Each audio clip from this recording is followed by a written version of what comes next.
Yeah, good evening, everyone, and you're welcome to this roundtable discussion with the Factzone. And this is NasTV Africa. Before we move forward, this is an interaction with the Factzone in the journalism and a guru in the media practitioner. With the interface with Kwara State Association of Online Media Practitioners, the energetic and young, creative and innovative personality in our society. But before we move forward, I would like this at an instance of the collaboration of NasTV Africa with the ASKOMP, Association of Kwara State Online Media Practitioners. But before we move forward, we'd like the chairman of the association, in person of SS Solu, the publisher of Informat 247, to please welcome our guest. Thank you very much, Mr. Nas, our own mentor here in Kwara State. I would say it's a great pleasure having you in Kwara State with us here and having an iconic journalist, a father who has served in different capacities even before most of us were born. It's a great pleasure, sir. And courtesy of Mr. Nas, our home mentor here in Kwara State, we really appreciate you. And Association of Kwara Online Media Practitioners is an association of all online newspaper here in Kwara State. Please, I would like to do the introduction in a very well. In a jiffy. I think I will first want to introduce our secretary, the secretary of Association of Kwara Online Media Practitioners and the publisher of FactualTimes online newspaper, Oyelola Oyewale. Well, going to the publisher, the editor of InsiderNg, a great online newspaper here in Kwara State as well, nephew Toyin Abdulkadri. Now moving to Nasif Sholagberu, the publisher of Shopen online. Lukman Bolakale, SATCOM Media. Vincent Fadum Madi, InsiderNg. Taiwo Adediran of RoyalTimes online newspaper. Akogun Abdurrashid, the FreshInsight online newspaper, publisher and the CEO of FreshInsight online newspaper. Ridwan Odofin, the publisher of Citypulse. Remilekun Emmanuels, the publisher of Symbol magazine. Ayobami Domoye, the publisher of Kwaragist, and us. Okay. Olamilikan Sulaiman, the publisher of Kwara News NG. Well, sir, most of us have also a conventional version before going to online, and we believe with your wealth of experience, you'll be able to enrich us more. And thank you very much. And for the Association of Kwara Online Media Practitioners, I would like to delegate the introduction to the secretary in person of Oyelola Oyewale. Thank you for the opportunity to be here, especially with the positive image concept in the NasTV Africa and the veteran in the house. We appreciate you coming first of the carry. And for the Association of Kwara Online Media Practitioner, the association is we formed the association about 3 years ago, and our motive is to ensure that we sanitize the online media space in order to ensure that only professionals are practicing the job as a news online platform, because anybody can open a blog. We are not bloggers, but we are journalists.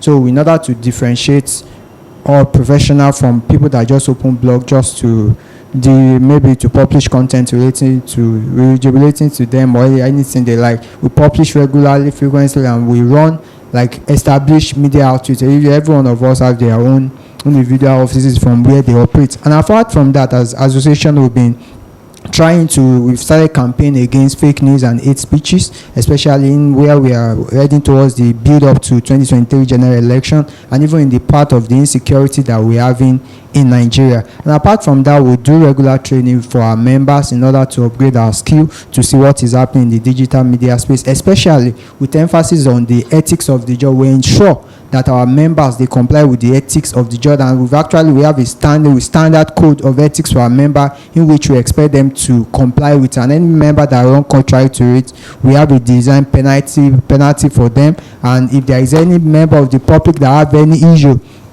maybe they have allegation, petition against our member, we review it.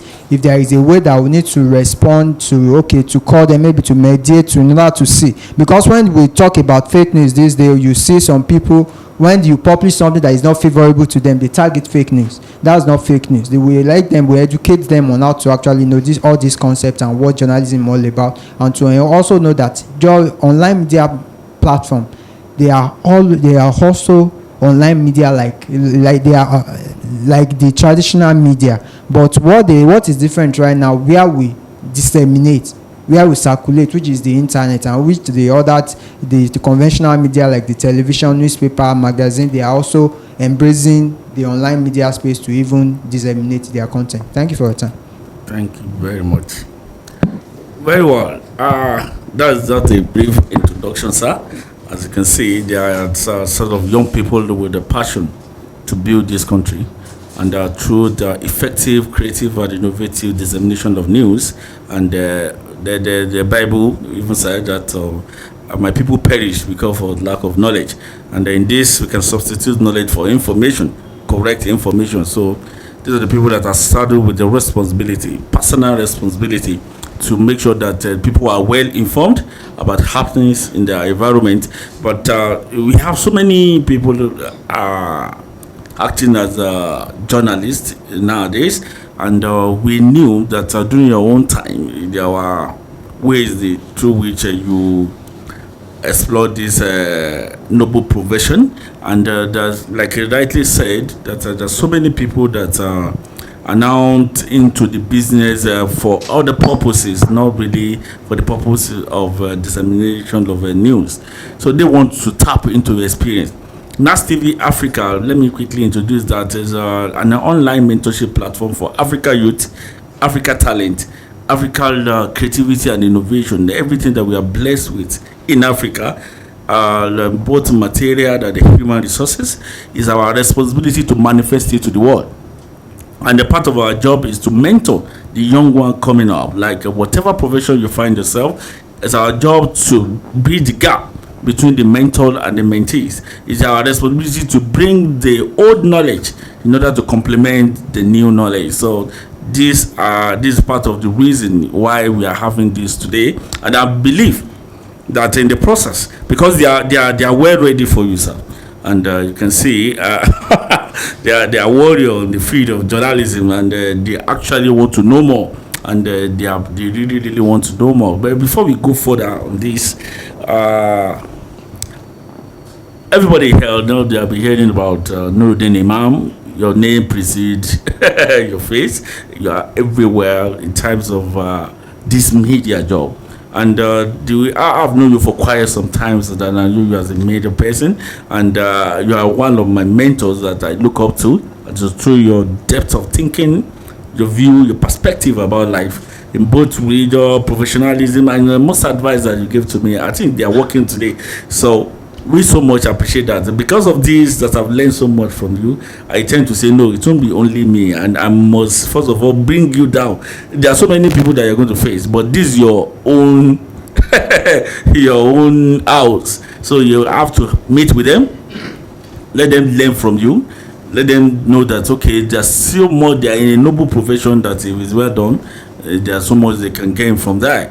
So before I go further, you are meeting with the Nurudeen Imam as a university graduate and the BUK, and a media practitioner. He has worked with KwaraTV, CPS to military governors, and SA Media to a state governor, and the publisher of Kwara on the Move.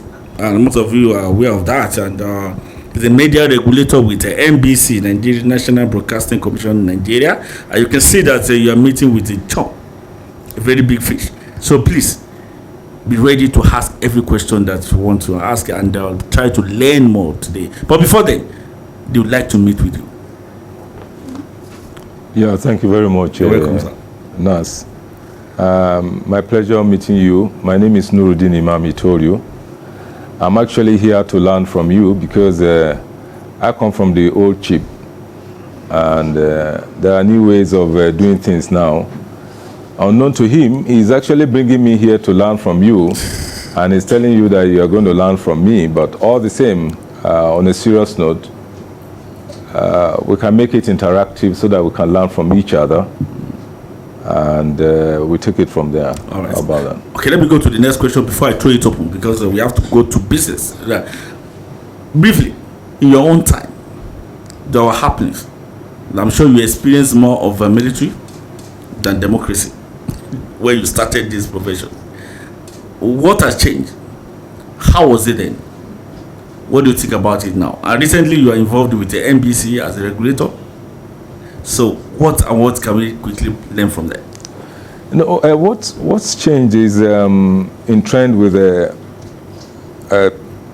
possibilities, worldwide possibilities. Like in our time, you talked about mainstream media, TV, newspapers, and radio. Mainstream, nothing like internet streaming and stuff.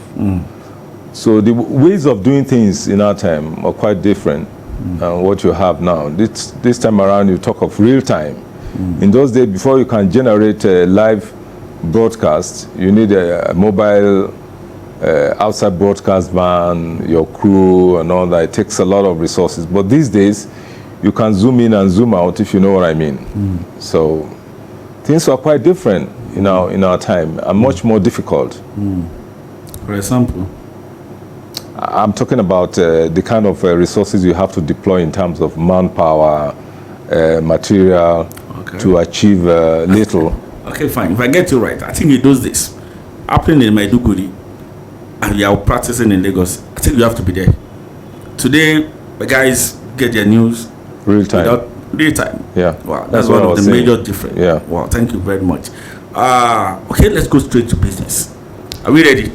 Yes. Very well. So, who is coordinating for us? All right, good. Direct your question, make it short, and it will be responded to. There could be follow-up questions, but let us start in earnest. So, who is the first person? Please, you tell us your name and the brand you represent. I am Abdulrashid Akobo. I write for FreshInsight newspaper. I want to appreciate the brains behind the NasTV for this opportunity, and also, well, I am not meeting our guest for the first time, but it is an opportunity to once again drink from his pool of experience. As someone that practiced journalism under a very prolonged military administration, someone that moved from the field to serving that same military, so having it at the back of your mind that back in the days, the minds of majority of Nigerians were conscripted to aid the military. As a journalist, you were at the forefront of shaping that opinion. Now you moved from shaping opinion to doing image laundering for a military government.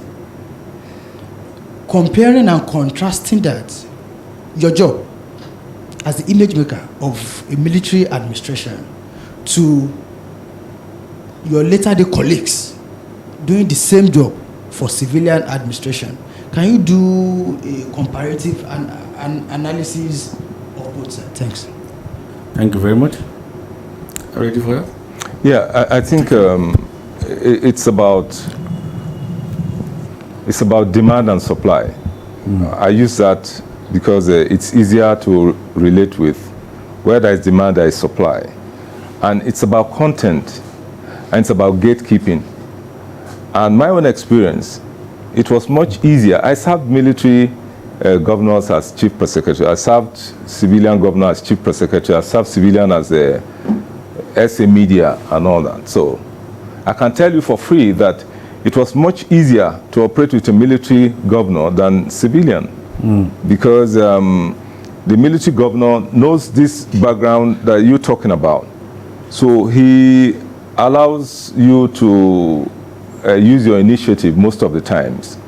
But under civilian. There are other contending forces from outside, either other interests that sometimes might even what you call might intervene into your core operation. But under military, you have a lot of freedom to do your work, having at the back of your mind the aberration of their rule in the first place. So there are a lot of concessions they do to you to do your gatekeeping job, and most of the times they said the worst civilian government is better than the best military. But those of us who tasted the two sides, it's neither here nor there. This is not the season to do comparison in a way that will suggest that this one is better than the other. But all the same, it's about the people. The military men did not jump from Mars. They were our brothers and their relations, you know, in uniform. So you are supposed to be the gatekeeper and doing a professional job, you should know where you're coming from and where the interest of the people will have to be promoted to the forefront, and let your principal know about it. And in most cases, advise him on how to get along, you know, in doing things that will make people happy. And I think we did our best during our time. During our time, in our days, there are fewer channels, outlets, and it's traditional outlets like the TV, you know the name of the TV, like the radio, you know the outlet, like newspaper, you know who is publishing it. But these days, the channels are multi, and they come in digital form, and there are the vistas of possibilities is unlimited. You are talking of internet, you are talking of World Wide Web now. Those days, how many television do you have around? So doing the comparison, you have to take all those things into consideration too. That is why we started from demand and supply, and we'll talk about content. When you have content dissemination, what is the channel of dissemination? Now you have multi-channels now, like the assemblage of young, brilliant men in this house now. In those days, you can count the number of newspapers and newsmen that you have around. So it's not going to be easy to compete, because the playing field, the level playing ground is not same then and now. But if you're talking about attitude, the attitude will always be the same. There'll be overzealousness on the part of people who are supposed to gatekeep and warehouse for their masters. And it depends on the attitude of the master too, what he wants to hear being fed. Only he wants to listen to what he wants to hear or something. But you as professionals, you've got job to do. So I don't see why you should bother yourself much. You've got job to do, and you've got to do it by the best of your ability and conviction. Yeah. Thank you very much. So, next question. Thank you, sir. I'm Adejono Taiwo by name, RoyalTimes. I want to draw my question from part of your conclusion, where you actually acknowledge the fact that we are all moving digital. More of the communication is now digital now. Yes, we seem to have taken advantage of that. But will you say we have taken enough advantage, especially when it comes to youth involvement in governance? Have we taken advantage of, you know, the digital world to include the youth in governance? Okay. But take advantage, but from the angle of... yes, from the youth. As the youths, have they actually taken enough advantage of this digital age? The issue of the youth is, by statistics, give or take, everybody agrees that we have the population of Nigeria, for instance, is in the range of over 60% youth. Yeah? So naturally, those of us who belong to the other side of the divide, we are on our way out, whether you like it or not. So if the youth, they are waiting for their yam to be pounded for them, it's left much to be desired. Because the youths they are going to grow into their responsibilities and their callings. So the earlier they realize that, the better. Nobody's going to spoon feed anybody. Yeah? And I think government is also in realization of that. All policies should be geared towards the reality of the time. Yeah? So in terms of practicing your profession online, I think you should educate me more, because that's what you do now. The way we used to do it in our time was quite different. So, but it's still about the same content, still about same people, because we were told in school those days that people relate to messages in different ways, especially in a way that they relate to it if it's consistent with their interest, yeah? Consistent with their attitude, congruent with their belief, and supportive of their value. So it depends on what you are bringing to the table.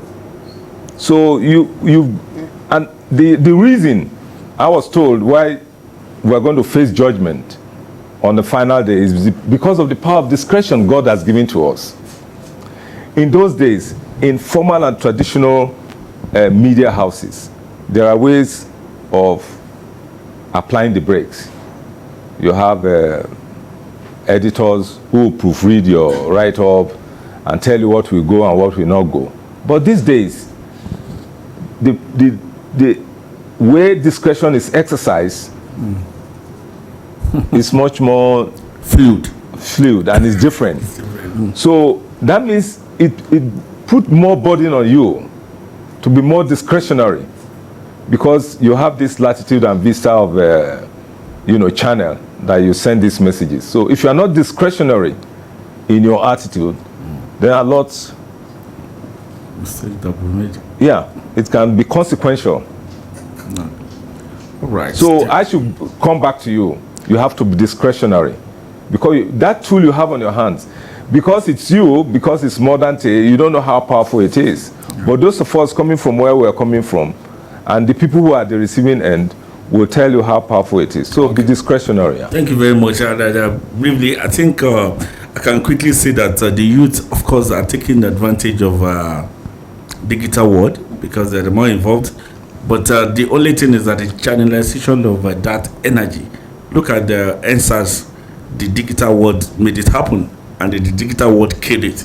You understand? So it now depends on how we can use it creatively and innovatively to be involved in governance beyond reaction. Thank you. So the next question. I am Maila Begum Babatunde Abdurazak. Yeah. I'm from Just Event Online. And my question goes thus. Right from onset, we know this, the CPS and the SA media, they always come from feed. The journalists always hold that post. In a situation whereby we have the CPS that is once a journalist, now he's speaking for a particular person and trying to undermine your own work. We are not in the office now. We are doing our job as a gatekeeper to let people know what is happening. When you publish a story that go against his own narrative or his government that is defending, the person now come and be threatening you or send some people to attack you. And he's a journalist. If you leave that office, he will still come back to feed. What do you think one can do to that, sir? What can we do about that? Yeah, you see, from experience. No, the truth is, like I said, it depends on the attitude of the man in the driver's seat, or the man who is interfacing between the government, the public through the publishers, or men like you. It depends on his attitude too, but it's definitely not necessary, because he needs you much more than you need him. And these days, even where he is, his tenure is much more defined than your own. You can do more harm than he can do you more good. More harm to him than he thinks he can do more good to you. So to that extent, I think it's just about understanding, to know that we are all striving to make a better society.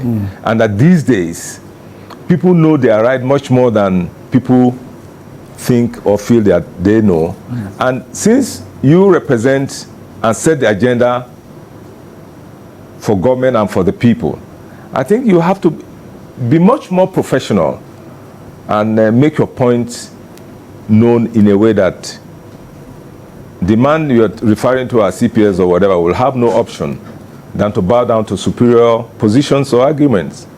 Because you are the professionals. I'm not going to tell you how to do it, but you know how to do it best. Discretionary. And be discretionary, apply discretionary breaks in whatever you do, though. Thank you much. I think as you can hear from that, the perspective is that the person you might be referring to wherever, however, maybe, he needs you more than you need him. Absolutely. So you are the one on the field, you are the one that have nothing to lose. So there must be a collaborative effort in order to make his principal look good. Thank you.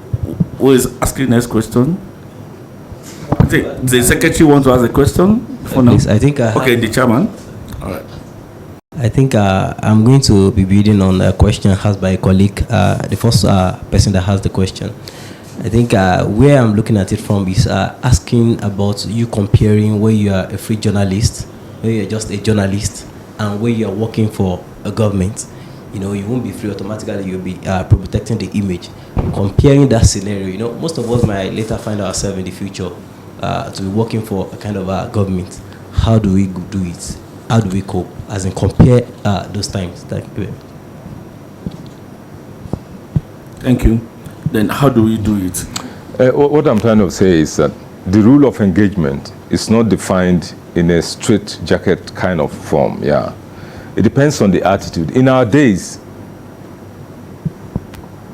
on the field, practicing from the field, we were well treated, we were well respected, even though you had this brown envelope syndrome that associated with the boys on the beat at that time and all that. But it's neither here nor there, you know. But all the same, because of the power of your profession, you are respected.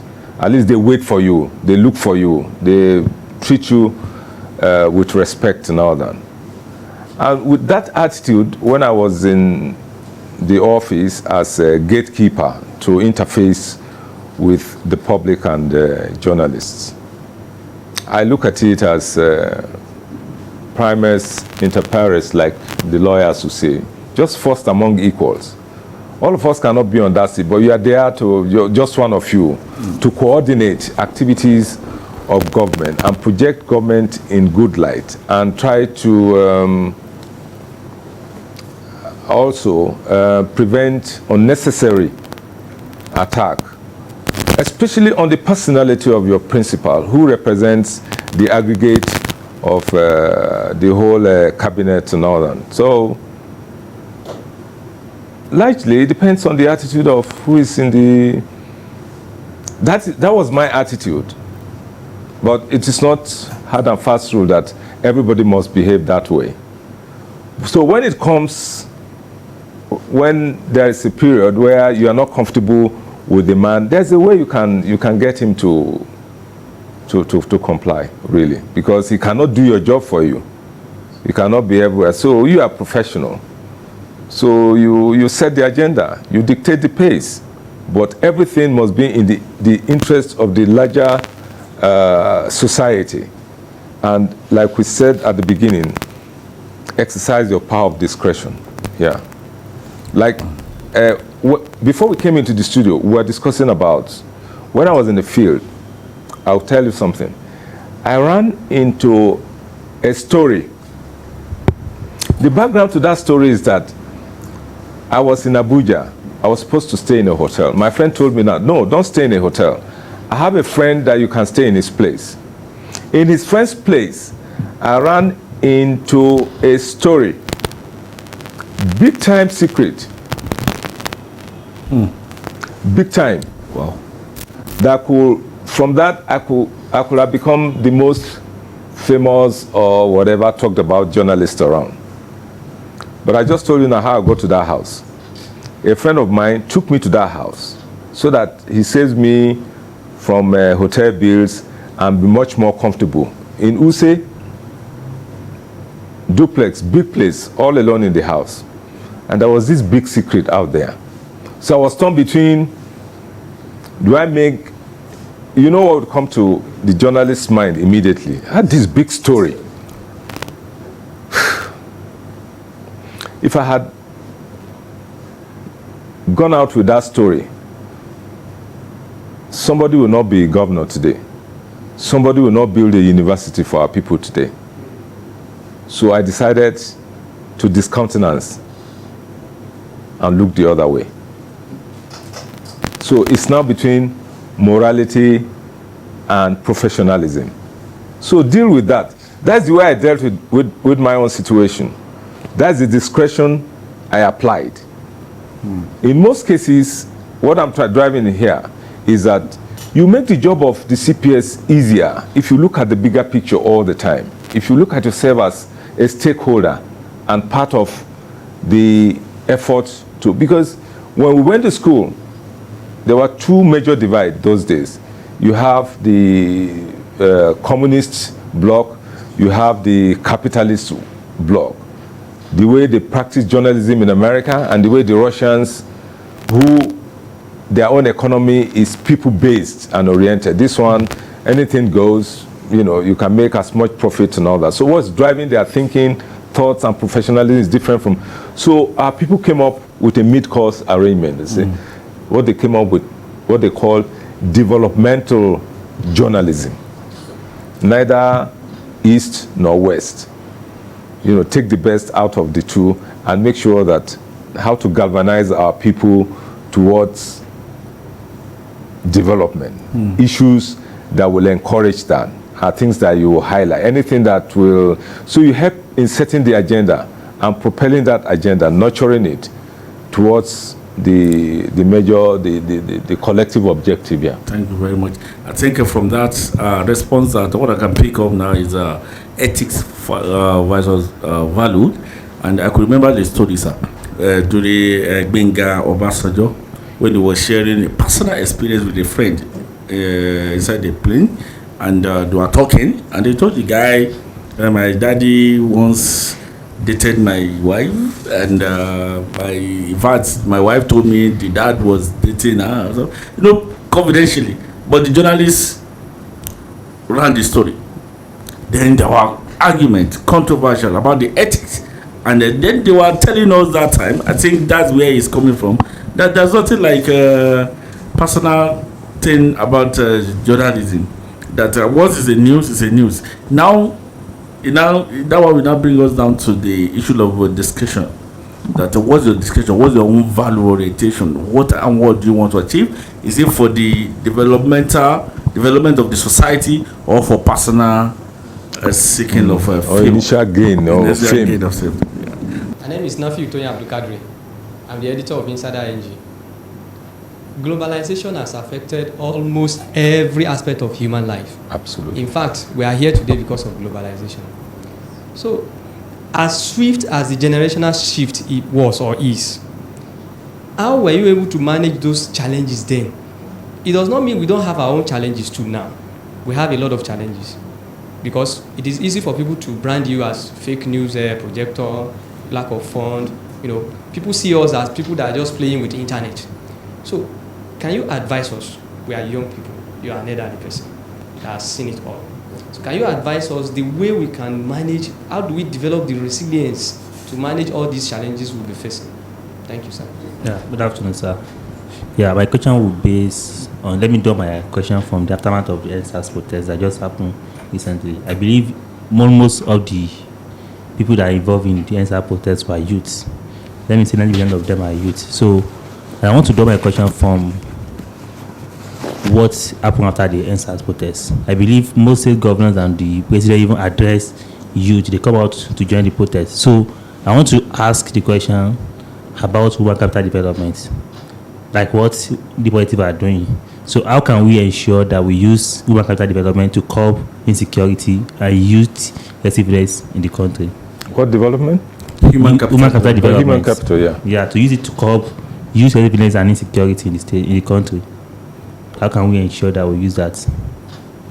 I think what I can get from his question is that how do we use education, traditional education, beyond the qualification to drive security in our country? That he believes that most youth are not well trained, not well developed enough. That's why they think maybe crime, seeking for division of the country or breaking it up is the only way out. That human capital development should have a role. I don't know. Just want to know. Yeah, but the young man who, nephew, you say? Yes. Nephew's question, I think, has been answered earlier. It's about discretion, yeah? Yeah, globalization, that the reality of you see, internet is one. Sorry, sir. What the nephew is trying to ask that a lot of people almost write them off as fake news. People playing with internet is because they have data on their phone. How do they brand themselves to be well respected in that field? Okay. The truth is, the way globalization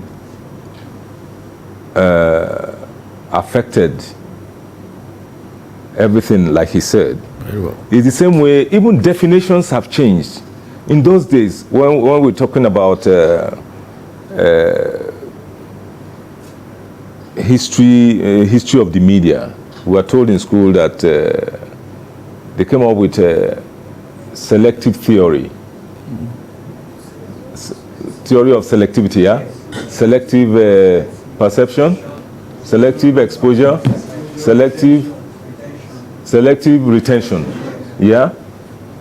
But these days, things happen so fast that you have to help in setting the agenda in terms of human capital development, what government is supposed to do, and the way to do it. It doesn't matter they are going to do it, but you have to help set the agenda.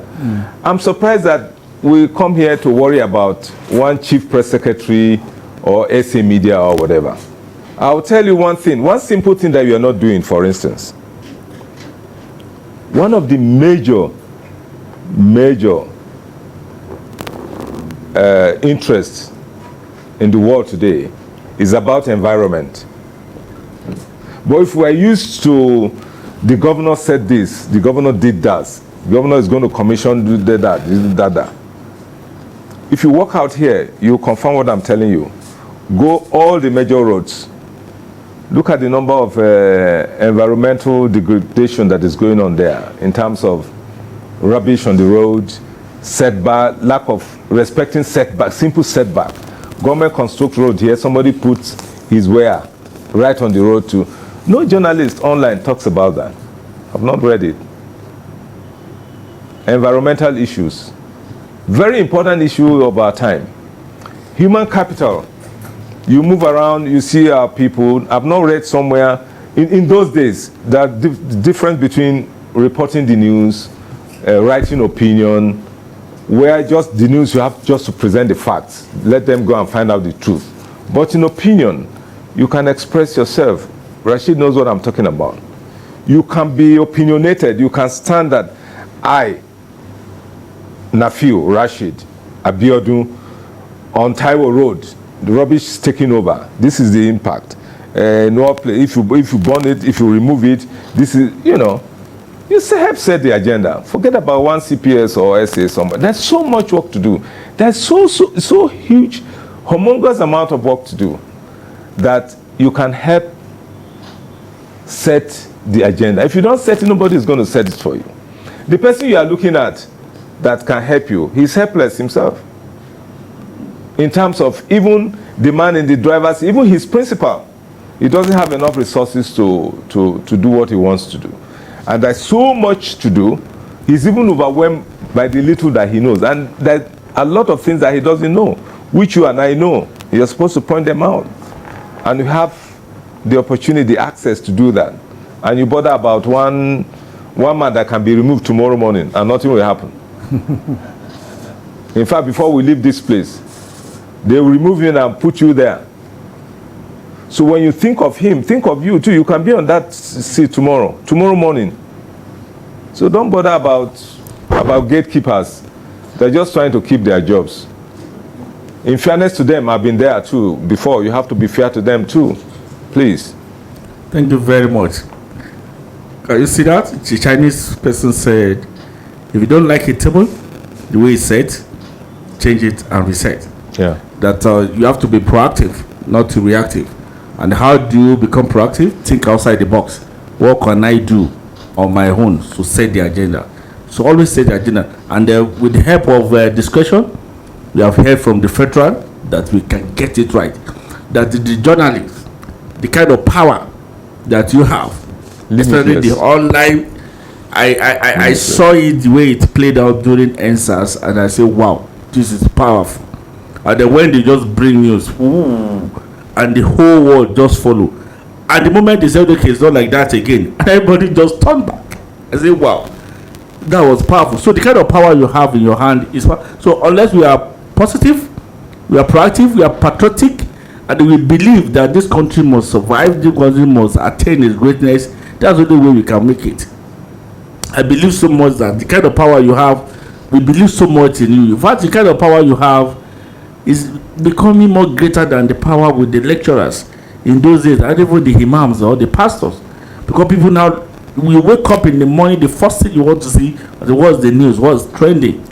And it's only what's trending that really matters. And people take their decision based on what you write. So for federal now, we realize that, okay, we have to do things right. We have to set our own agenda. You have to be factual, and you have to be fearless. And then when you are exercising your fearlessness, you have to use your what? Discretion. We so much appreciate this, sir. Wow. I think if you have been touched, please round of applause. I know this is not the last time we're going to have you. Now I missed, and I believe that I could see it on the face that one or two things have been learned, but I'm sure they are more loaded than this, and because of time, if we should let them loose, I know them, in the next 10 hours we'll still be here. Because I'll be, especially Abrashid, you can see his face, he has so much. They want to turn out. But notwithstanding, I think there could be a follow-up. We are going to engage him on the social media. We are going to have a WhatsApp group where you can throw more questions and he will definitely respond. Well, I'm Ibrahim Sharif. I'm the editor of FreshInsight online newspaper. I want to sincerely thank you for your precious time that you have spent with us. This is not just an interview or interactive session. It's actually a mentorship session. And basically, I can say that there are major takeaways from all that you have said, and we put them dear to our heart. We understand that you have told us that we should strike a balance between the right of the people to know and to also ensure that we preserve the safety and the progress of our dear state. And in doing that, we all know, as someone who has been in government, I don't know for what reason, but I've always had the understanding that government only want you to report what suits their interest, just like you just said now. And they have also told us that it is not what they told us that is the news. It is what we find out. And you have charged us now that we should go ahead and dig more. And like some of us have always done, we're into investigative journalists, we'll continue to do more to ensure that we are not reporting what is being reported already, but we'll ensure that at least we dig more so that we can always make veterans like you proud. That we are leaving the stage for people that will make it better than us. Thank you very much. I appreciate it. Thank you very much. Thank you very much, sir. We so much appreciate this comment, and according to the remark, I think they have learned one or two things. I'm sure that they are highly intelligent set of young people. But before I hand off finally, I need a word from you. Nigeria is on the verge of breakthrough. No doubt about that. It's not a child's play from the south, southeast, Southwest, the banditry, Boko Haram, military, the plane crash, all sorts of things. They are pointers to the fact that Nigeria is the center is not holding. So, what advice do you have for Nigeria youth, Nigeria online media practitioners? What advice do you have for them at this point of our time in this country? Yeah, Nigeria will not break. It will not break in our time. Why it will not break is that all these things you mentioned heightened to a scale that the possibilities of online reporting help magnify it in such a way. There's always been killing, not to the real-time appreciation of it, that as it's happening you are hearing about it. Be that as it may, I would love that we exercise our power of discretion much more than we do. That whatever happens, for instance, Jesse Jackson told Dukakis that his parents came to America on a merchant ship.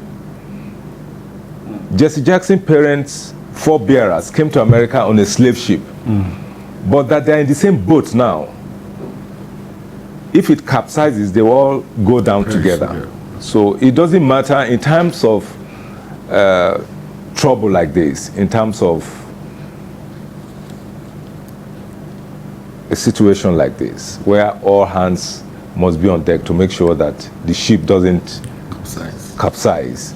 I think that's where we are now. So that discretionary power that we're talking about would have to be activated. Thank you very much. As you can hear, all hands must be on deck so that we ensure that this ship does not what? Capsize. And we are all in the same boat. It won't. And then we are going to get to the greater height in this country. We get it right by His grace. Thank you very much for response to our invitation, Alhaji Nurudeen Imam. I actually came to learn because I'm happy I met them. Yeah. So we so much appreciate that, and we appreciate the Association of Kwara State Online Media Practitioners, and this will be the last time we'll be having this kind of interaction. And sir, to do one of they are having a very big program towards the end of the year that will be fully involved by the grace of God, right? Very well. So it's something that we change the narratives and make Kwara State, Nigeria, and Africa at large a better place. And this is NasTV Africa, and my name is Nasir Abdul Kadri. Kindly subscribe to NasTV Africa on our YouTube channel, and follow us on our Instagram, Twitter, and Facebook. Thank you, and God bless.